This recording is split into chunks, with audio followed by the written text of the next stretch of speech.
中俄联合巡航有哪些战机参与？具有怎样的意义？中国歼幺六战机具有怎样的特性？将发挥出怎样的威力？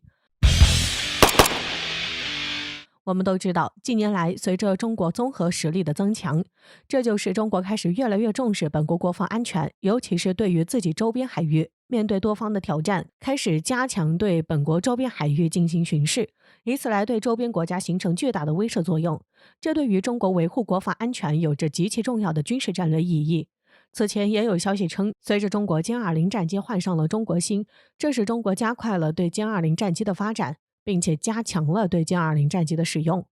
使歼20战机战巡东海、警巡南海成为训练常态，以此向外界展示中国强大的空军实力。然而，中国不仅自身加强了对周边海域的巡视，而且还联合其他国家一起进行联合巡视。这不，近日有消息称，中俄两国空军实施2022年度例行性联合空中战略巡航，这是自2019年以来两国空军联合实施的第4次战略巡航。其目的主要是为了检验提升两国空军的协作水平，推进两军战略互信和务实合作。此外，关于中俄空中战略巡航，据相关资料显示，在此次中俄联合空中战略巡航中，中国派出了歼幺六战机、轰6K，俄罗斯则派出了图95、苏30，以此来组成联合巡航编队。根据详细报道，据悉，中国空军派出的2架轰6K 轰炸机在东海上空组成2个编队，随后在日本海上空与俄罗斯军机会合，其中有2架图95和2架苏30战机。紧接着，中俄军机编队在穿过日韩防空识别区后，护航战机回到东海上空，有2架轰6K 轰炸机接替执行任务。最后，中俄轰炸机群穿过宫古海峡，进入西太平洋，圆满完成这次联合战巡。然而，在中俄联合战略巡航的整个过程中，日韩两国看到此状况，就紧急升空本国战机，以此来对中俄联合编队进行伴飞和监视。这个时候，中俄编队中的护航战机就起到了开路作用。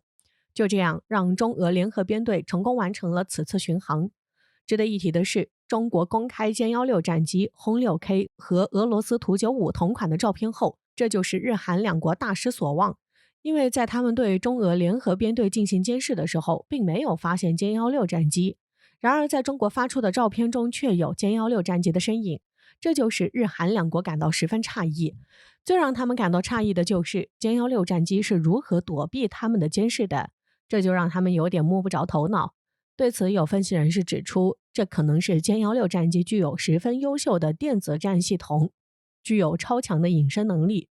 此外，歼幺六战机作为多用途战机，这就使其拥有先进的有源相控阵雷达，这使歼幺六不但可以承担传统的中远程空中和地面打击，还可以同时承担电子侦察、干扰、电子对抗等多种功能，这才使日韩两国的战机无法发现它们的踪影，以此产生较大迷惑性。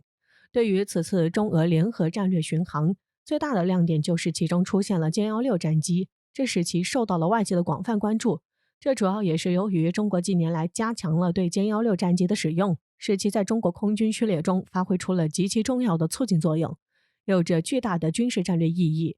据分析人士指出，其作为中国新锐战机，中国将加强对其的使用，以便使其可以在警戒、战备巡航以及未来军事斗争中担当重要的角色。这对于提升中国空军整体作战能力的提升也有着极其重要的促进作用，从而可以有助于维护地区和平稳定。那么，中国歼幺六战机具有怎样的特性，将在中国空军中发挥出怎样的作用？接下来我们一起来看看。据悉，歼幺六战机是中国沈阳飞机公司在战斗机基础上发展研制的4代半双座双发多用途战斗机。歼幺六装备中国产的涡扇10太行发动机和主动电子扫描相控阵雷达，可同时识别攻击多个目标，具备远距离超视距空战能力和强大的对地对海打击能力。歼幺六的最大载弹量为12吨，可以发射霹雳10、霹雳15空对空导弹、鹰击83、鹰击91、空地88等空对面导弹，因此其性能与美国最新的 F-15EX 多用途战斗机相当。此外，歼幺六战机作为中国当前战斗序列中最先进的一款第4代战斗机，其中也运用了很多来自第5代战斗机的技术。其中就包括主动电子扫描相控阵雷达，这也是中国战机的巨大优势。值得一提的是，此次参与中俄巡航的歼16战机携带了2枚霹雳10近程空空导弹，并在机腹挂架上携带远程空空导弹。这主要由于其具有航程远、独立作战能力强的特点，最大载油量超过9吨，还可进行空中受油，非常适合执行远程护航任务，因此也具有强大的破坏力。然而，关于中国歼16战机的重要性，此前有消息指出，中国歼16战机在南海上空成功拦截澳大利亚 P-8A 海上侦察机，在此过程中，歼16战机释放了波条干扰弹，短暂干扰雷达设施，以此来对澳大利亚 P-8A 海上侦察机起到一定的干扰和阻碍作用。对此，有分析人士指出，中国歼16战机对澳大利亚海上侦察机进行成功拦截，这就使歼16战机发挥出了巨大的作用，也在一定程度上深化中国对歼16战机的使用，也将使其发挥出更加重要的作用。因此，此次中俄联合巡视中的主角，中国轰 6K 与俄罗斯图95，它们同属战略轰炸机。然而，战略轰炸机在进行巡航的时候，需要有战斗机伴飞进行护航，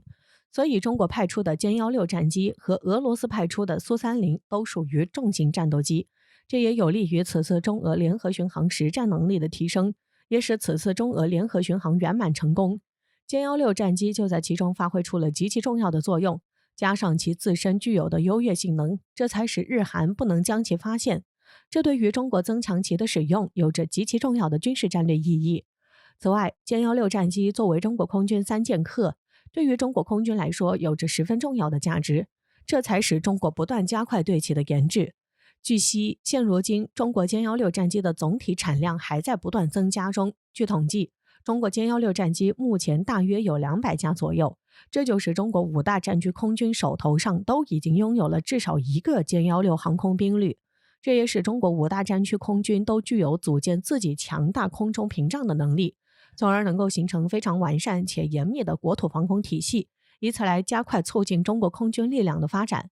随着此次中俄联合巡航取得巨大成功，这就在一定程度上加强深化中俄之间的战略合作，这对于中俄两国的空战能力都将带来巨大的提升。这也将使中俄尽快促进本国战机升级，以此可以达到最好的作战效果。此外，随着战场环境的不断变化，就需要不断强化实战化能力，因此这就需要配备足够数量的战斗机来加以护航，确保空中战略巡航可靠、有效、安全的进行。所以，未来中俄联合巡航将有可能会出现歼20和苏57的身影。对此，我们一起来期待吧。